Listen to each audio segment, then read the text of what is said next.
Good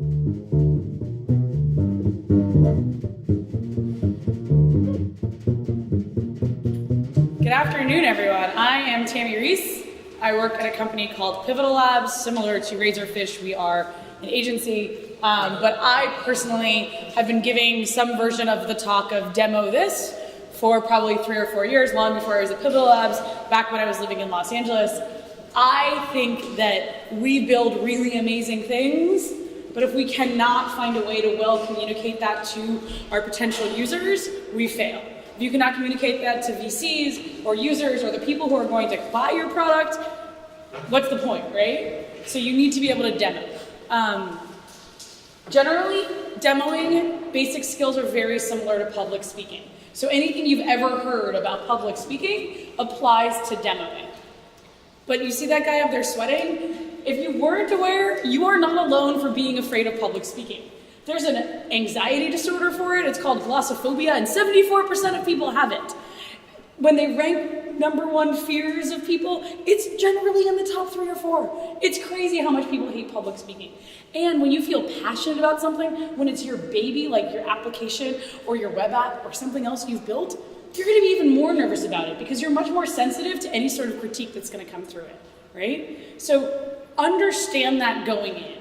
Demoing is public speaking, you're probably afraid of it, you're probably not that great at it because most people aren't that great at it, okay? And that's okay, but therefore it requires a lot more practice and other things. So when we talk about public speaking or demoing, there are 2 main parts of it. And the first one we're gonna talk about is how you say it.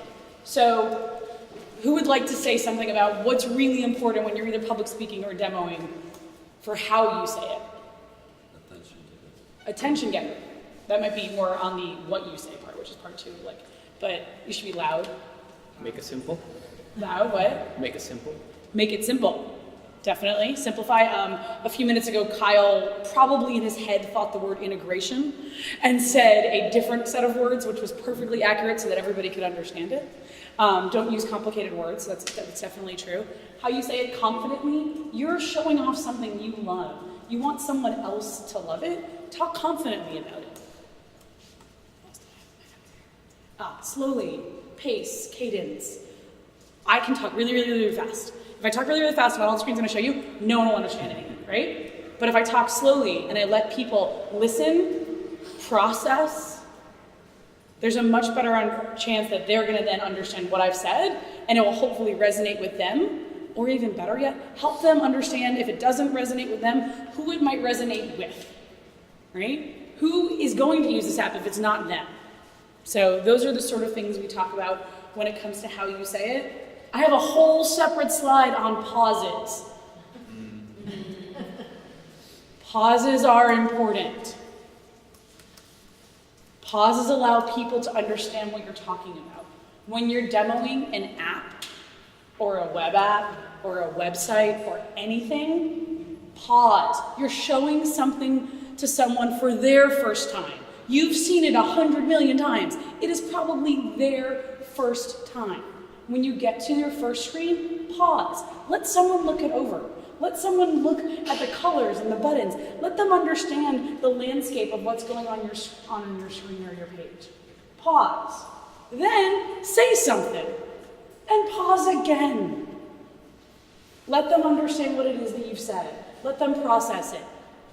Very often you will only have a short amount of time. That's okay. It's better that you get through to them whatever key thing you want and they really get it, than you cover a large landscape of everything you want them to understand. Because if you try to cover too much, they're not going to understand it. So pause. Cool?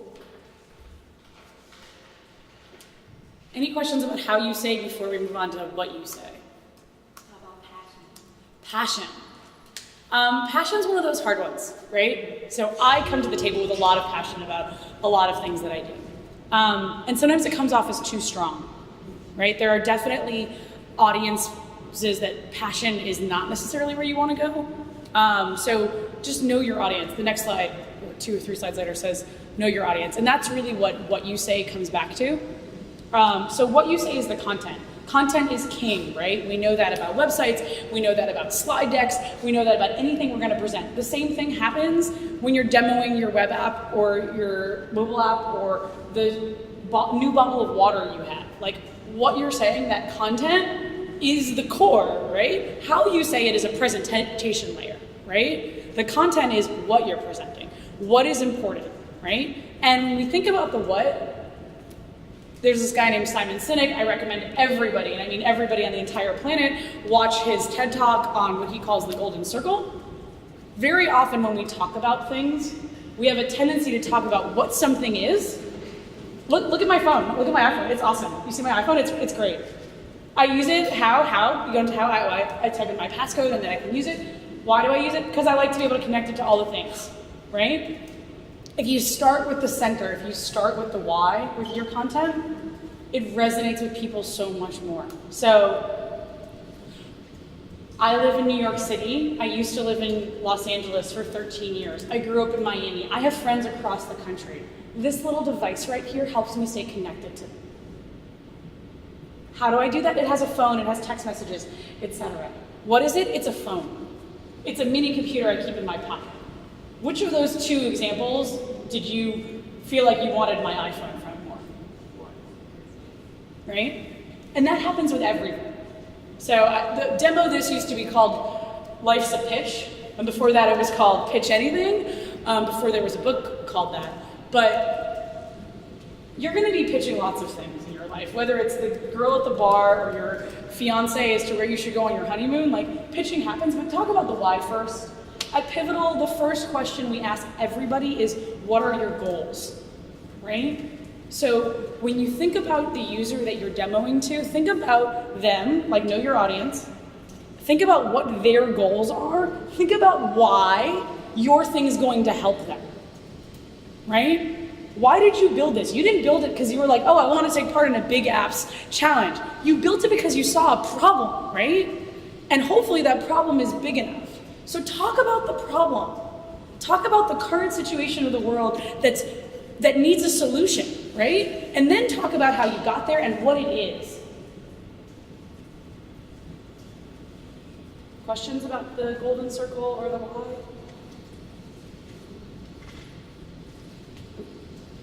Know your audience and what's in it for me. Anybody who is listening to your demo wants to know what's in it for them. If you're unfamiliar with these letters, what is in it for me? I forget which I's are which, apologies. But the entire world, every time someone's talking to you, you're thinking this in the back of your head. Why is this person talking to me? Why is this important to me? The same thing is going on when you're demoing your application. So if you're talking to a potential customer, you need to figure out what needs you're helping them with, right? And that really depends on who they are. Are they a manager? Are they an employee? Are they a director? Are they a VC, etc.? Know who they are and figure out what's in it for them. Tailor your demo around that. You are probably going to have 15, 20, 1,500 screens in your application. Figure out which ones are in it for them. You know, if it's a site administrator, show them the admin screens. If it's a basic user, show them the 3 screens they're going to use. Think about that. And you don't want to show the admin screens to the user and the basic screens most probably to the admin. It's not as important to them. It's okay to adapt your demo to the audience, and I would encourage it. Please do. Please, please, please think about it. Be conscious of who's going to be on the other side, who's going to be listening, who's going to be watching. Something to note is that very often when you're giving a demo, you're not actually there. You're doing some sort of webinar, right? And it's good to know who else is in the room. So sometimes you'll say, hey, so-and-so, like, let me give you a demo, and we're gonna WebEx, or we're gonna join me, or we're gonna, whatever screen sharing tool you choose to use, Hangouts, Skype, there's tons of them. Doesn't make a difference. It's a lot harder to come across through them, so you have to figure out who else is in the room. So ask them. Ask them what they want to get out of it. If you're taking a meeting with someone, ask them, and then customize the experience to them. We talked earlier about pauses. Pause in the middle and say, is this of interest to you? Or what else would you like me to show you if you have a limited time? Let them guide it. You can only be such a good mind reader, right? And you never know if the administrator you're talking to about your learning management device that helps autistic kids randomly is the parent of an autistic kid. Let them guide it, right? Let them figure out what they're passionate about with your product, and then you can build evangelism, right? Because that's the goal. When you show something to someone, you want them to love it, you want them to use it, and you want them to tell other people about it. That's what an evangelist is, right? You're not demoing to someone because you want only their opinion. Yes, user testing is important. Yes, getting feedback is important. Yes, lean is important. But the bottom line is when you're really demoing, you're probably trying to get someone to want to use it, right? So think about that. Oops, sorry, I missed the slide in between. Show, don't tell. Has anyone ever heard show me, don't tell me? Show me, don't tell me, show me, don't tell me, right? Demoing comes in the same sense. You might be giving a slide deck in terms, like in conjunction with your live demo. Concentrate on the live demo. Don't spend 20 different slides talking about how you got to things. People showed up for a demo. Show them what you built. If you haven't built anything, do what Kyle was talking about earlier. Show them a prototype. Show them it moving. Don't put screenshots into a PowerPoint deck like I'm about to do in a second. I'm not demoing anything, right? Demo it. Put it on your Safari on the browser. Show people interacting with it. Have people choose what they're gonna, like if you have a group of people, say, what button would we click here? You know, that's okay, but show them. So I'm gonna give you a few examples of show versus tell. This is a very simple login screen, or it's actually a relatively complex login screen, but it's a login screen, right? I can show you this, and someone tell me a feature they see on this. Facebook login. Facebook login, what else we got? Twitter login.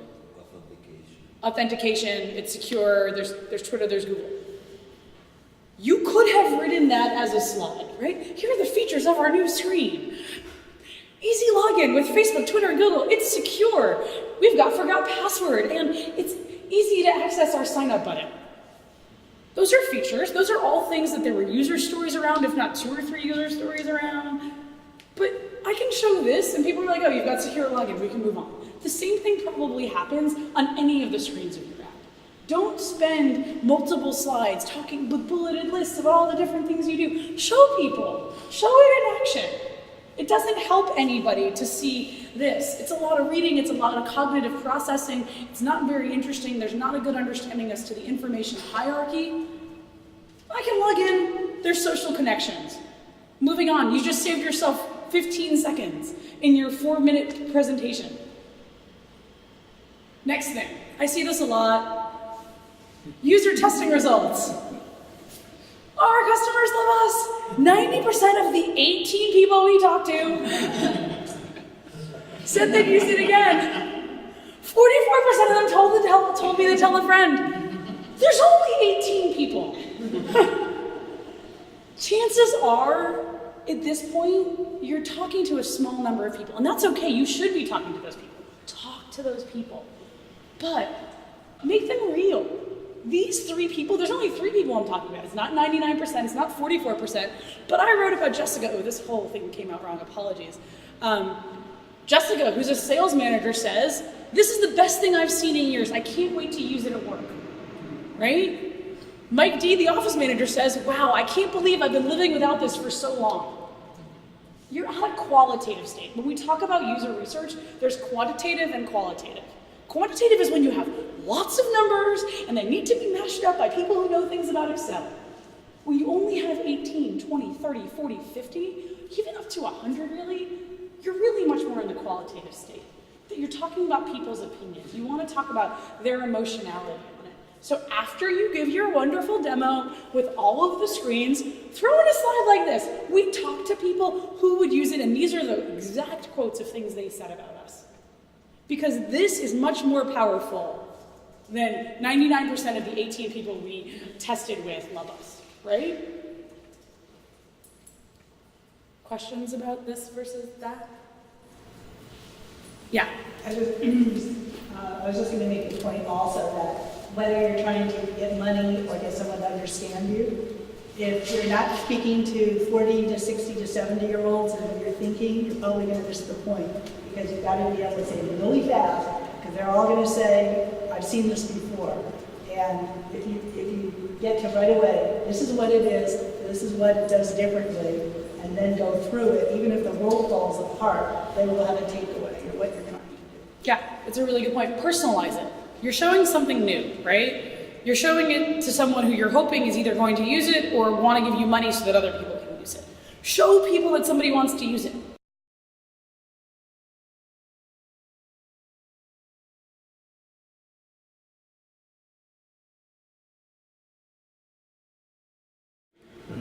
Yeah. I mean, when I originally made this slide, I wanted there to be little pictures of the people, but I didn't have time to find user photos, and I was afraid that I might get into trouble if this ever got shared. I had real people. These are all made up people. These are all made up quotes. This is not about an app I built, but these are the sorts of things that people do say and should be saying about your thing, or you shouldn't be building it, right? You can't even see the top there, but it says, these are prototyping tools. So Kyle mentioned InVision. We love InVision. We really, really love InVision. I can't tell you a designer that I've showed InVision to. I've been using it for around 5 years now. That isn't like, oh my God, this is the greatest thing ever. On the right there is a company called Balsamic. It's closer to wireframes, but it does also allow you to do clickable prototypes. So if you're at that stage, if you are more advanced, Kyle mentioned this also, Yeoman, if you're really super advanced, it allows you to do HTML and CSS. So if you have somebody who can do that, it actually allows for them to code a clickable prototype. And prototype on paper is something I don't see often talked about, but I wanted to talk about it here. I know a number of you are talking about mobile apps. Prototype on paper is a free app on the iPhone. I think they also have Android. It allows you to take little note card sized papers that you've drawn out on, you take pictures on it, and you can then like drag and drop clickable areas. So if you're building a mobile app and you're gonna be drawing, hand drawing, it's a really great first step that allows for you to show people and allows for you to watch user interactions around whatever it is that you've sketched out. So InVision is my favorite thing on the planet. Prototype on paper is probably a close second. Balsamic is great. And Yeoman is something I have never used, but are designers who actually can code really like it. So something to know about. Questions? We're doing good? All right. Practice. Practice. Practice. I cannot emphasize this enough. I've given some variation of this speech probably 20 times, and I still messed it up because I didn't get a chance to practice with this slide deck, right? Practice in your environment. Practice on somebody else. Call your mom. Do a WebEx with her. Make sure it resonates. Call your best friend from college and say, I want to show you this new cool thing I'm working on. Do it in the environment you're going to do it in. There is nothing that, like, there's some kind of like ongoing joke, like never do a demo off of live, because it always breaks down in the middle, right? I don't always ascribe to that because sometimes live data is really what you want to be able to show, but practice on the live data. Practice 3 days before and the day before and the morning of. Make sure it's not broken. Make sure your QA environment isn't broken. Make sure your developers know to not push to QA while you are demoing. All of these things are important. Practice with somebody else. Like, whenever you have a Google Hangout for the first time, who uses Google Hangouts? Does anyone remember the first time they used Google Hangouts? Install plugin. Install plugin. It takes 4.5 minutes to install Google Hangouts. If the person you are talking to is their first time, figure out what you can do to set that up beforehand. And you probably wouldn't know that unless you tried to Google Hangout with someone new. But like, these are things to know about, so practice. Practice your pitch in front of your developers. Ask them what resonated with them. Ask them what they didn't like. Ask them what they thought was useless. Ask them what they wish you did a deeper dive into. At the end of your first few demos, hopefully the people that you're demoing for the first time, they're warm, you know? They're probably people you know or friends of friends, right? These are people who like you enough to have given you time when probably you didn't deserve it, right? These people like you. Ask them what they liked about your demo, right? Get feedback. Ask them what they didn't like. Ask them what they wish you had shown more. That's all part of practicing. It's all part of practicing. It is the most important thing you can do. Because what did we talk about first when we talked about how you say things? Confidence. Nothing builds confidence like practice. It is the #1 thing you can do to build your own confidence. Practice. Do it again, do it again, do it again. Practice in the middle of the night. Talk in the shower. I don't care. But like, it's amazing to me how many people just say, oh yeah, I'm giving this presentation tomorrow. I threw together my deck yesterday. No, don't do that. And just to add to your point, throw up your iPad, put the timer on, and work against the clock. Because if you don't do a lot of that, I just end up coming back. You've got to know how long those words take to say. That is an excellent point. And chances are, when you actually present, you're going to say it faster.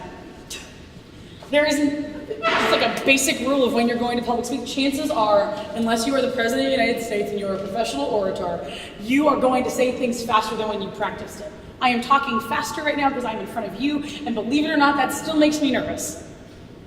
Yes? And the president practices. And the President practices many, many times. And someone else writes a speech and re-edits and re-edits and re-edits. If you're going to tell a joke, practice it. Go out to a bar. Practice your joke. Make sure it lands. Adapt it. Like, these are all things that we all know, but it's too important that I write my user story. It's too important that I QA this. It's too important that if you're presenting to someone important, if you're demoing to your potential #1 customer, practice. That's an important investment of your time. It is really, really important.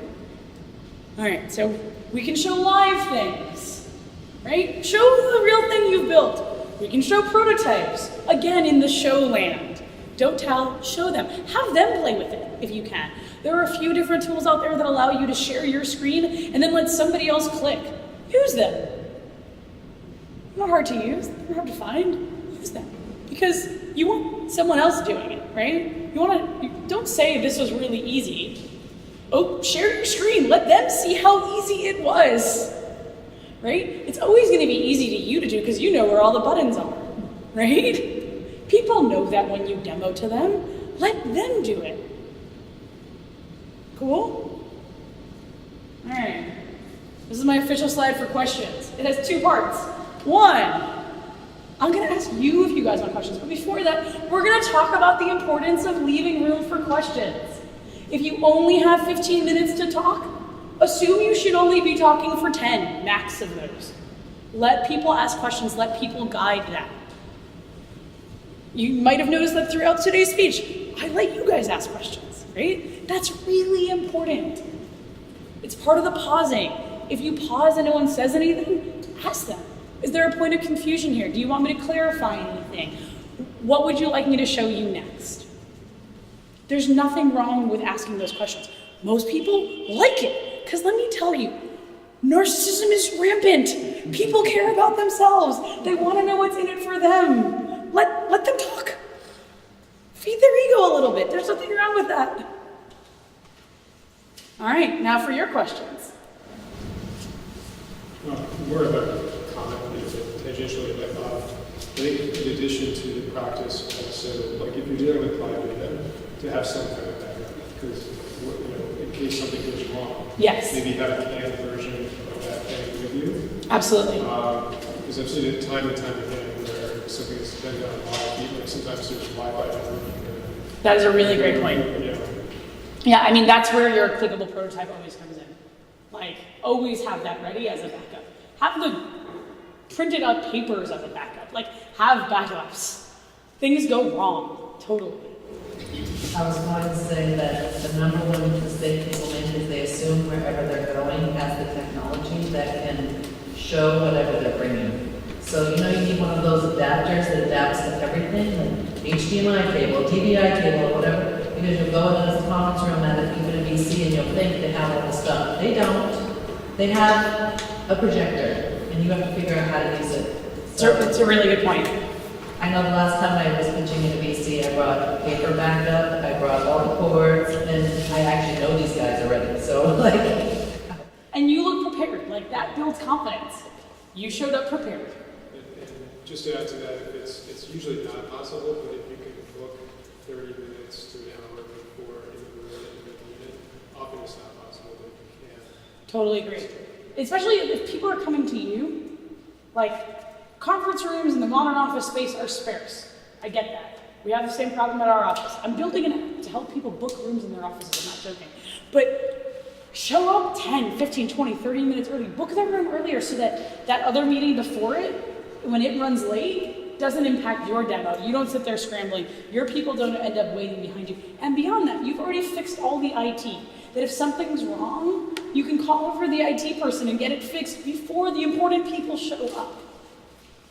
You want to look as professional and clean as possible. You want to be as calm as possible because, as we talked about earlier, confidence. If you're scrambling around, it doesn't help. You know, you lose your train of thought. It's really good to be in that calm place right before you demo. Yes? If you're demoing to an audience that has very little technical expertise, I've run into problems trying to have something for everybody. Like, if we go into too much technical detail, you think it's better to stick to the least amount of technical detail necessary, or try to get something for everybody? So, as a product manager, I really strongly promote the idea of personas and understanding your user. Figure out which of those people in the room is actually the person who's going to use your device. Make sure that that's the person you're tailoring it to, in the sense that you want them to love it and evangelize it, so whichever person it is on that spectrum. And also, I would add to that, the second person is whoever's going to be paying for it. So make sure that your demo is surrounding those two people as your key people. Everyone else doesn't make a difference. And that may be on any part of the spectrum, but like figure out who's gonna love it, who's gonna use it, who's gonna say, we need this, and continue to poke at their boss who's gonna pay for it and be like, can we get it yet? Can we get it yet? Can we get it yet? And also that whoever's paying for it sees them delighted, and potentially whatever feature you've thrown in there that's special for them, whether it's the pricing slide or the free trial slide or the administrator slide or whatever it is, show that at some point to make sure they know, and ask them a question. Say, hey Bob, hey Jenny, I know you've been evaluating a variety of options for this. Can you tell me what it is that you think would be great about this for your company? Or instead of can you, which would have been a yes or no question, say, what about this would really work well for you? Where are we missing things? You have a captive audience who's a potential user. Figure out what feature set you're missing. Because if they're not going to buy you, they're going to buy somebody else, and it's good to know why they're buying somebody else. What do you leave them with presentations of? That depends on what you can leave them with. So if you can give them a free trial that they can play around with for 3 days, awesome. If it's just an Envision link, leave them with that. Let them show it to other people. Because the bottom line is very few companies work in a way where one person makes a decision, right? So you want them to be able to decimate the information that you've got to the other people who are decision makers. So whatever, say to them, what can I leave you with? Like, and be prepared to give them a PowerPoint deck and a link to a free trial and a Envision link or whatever. Like, leave them with whatever you think is going to be most helpful in them, giving it to somebody else to get you eventually paid. I was going to say too, the leave behind that because you always have to go into a corporate sales situation, redefining what your time element is. And now that people have all these other devices that can pull them away, I believe you need to have those 6 or 7 sentences, one for every user, to hit it home. Because every time you get a question, you're going to be that much better the next time. Because that George or Mary here is going to have the same question at the next place. It's going to be the same person. So each of those elements about why you're the best, or review those 7 sentences to answer the question before about being too technical. Everyone needs to understand that you may be thrown out after 7 minutes when you thought you had 27 minutes. That's true, but something else you just mentioned that resonated with me was the nature of the repeating question. There may be a feature that you're missing, and you know you're missing, and every time you walk into a room, someone asks you about it. You can say, yes, we've been asked about that. We have a team currently working on it. Here's the prototype. You know, if it's come up 3 times, draw a screen and say, what do you think of it? Right? Like, that's what you should be doing, because you want to show them that you care about them, what's in it for them, how are you addressing their needs with your stuff. And if you know you're missing something, say, we're thinking about it. We care about you. We don't think we're done here. We know we're not done. We're already thinking about the next thing. Our thing right now is so great, we're already thinking about the next thing that's going to help you. If you have, let's say, 15 minutes to present, and you have your demo, you have paper handout, what would be a good ratio to compare, to present the demo, but also to talk about the cost of implementing your project? So I'm a product manager, I'm not a salesperson. I see. So that means that I live in the demo land, and from my perspective, those conversations should be as separate as possible. As separate as possible. Never talk about cost until someone asks you. Talk about why they should use it, talk about why they should love it. Have them talk about how they're going to use it. Have them talk about how they love it.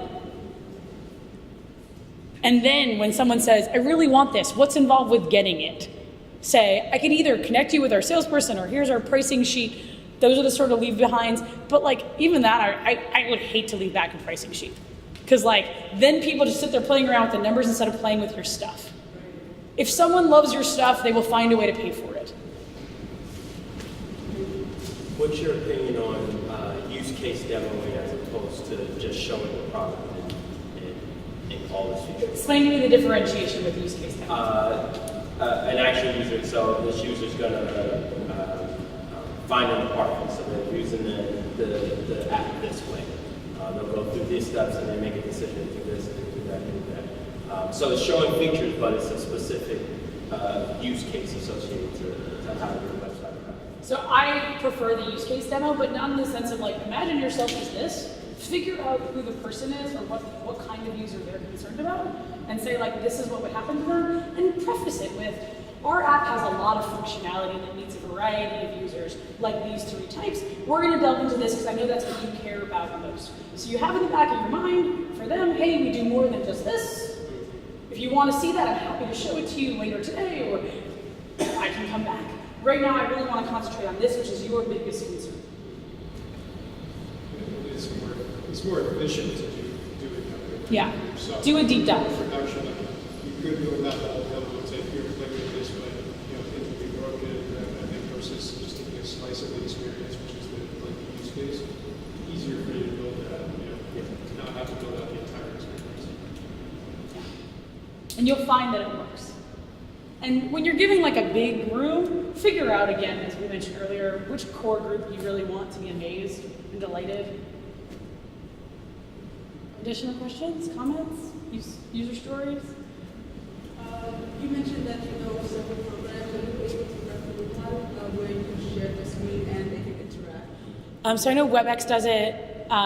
Join Me has a variety of things that do it. GoToMeeting has something that allows you to do it. Yeah, just type in like, share my screen. They're actually built for customer service people as a product. So like if you're a customer service person and you call up IT help, they can take over your screen, but there are a lot of free tools out there that allow you to do it. You could just, no worries. Are there any difference between demoing an app versus, for example, a website or software? Web versus mobile, is that the question? Yeah. Absolutely. Because if you've got a mobile device, give it to someone. Put it in their hand. That should be your demo. You should not be like, look at me doing this. Here, play with it. Let me watch you. Show me what you're liking. Show that mobile for sure. The same thing with web, like you prefer them to do it themselves, like if you can share your screen. That's like definitely just hand it off to them.